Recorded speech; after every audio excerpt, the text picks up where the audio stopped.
All right, the drink we're about to make is Chris Crush. And we're going to put some ice in a glass. There we go.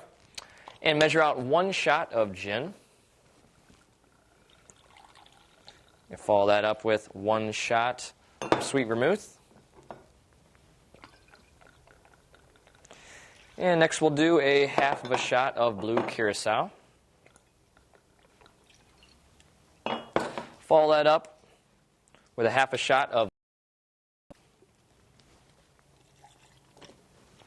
and also a dash of club soda.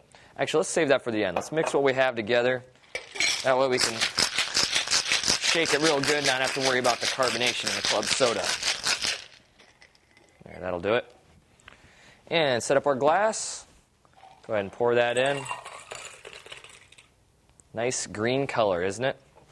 And last, we'll give it a dash of club soda. That'll do it.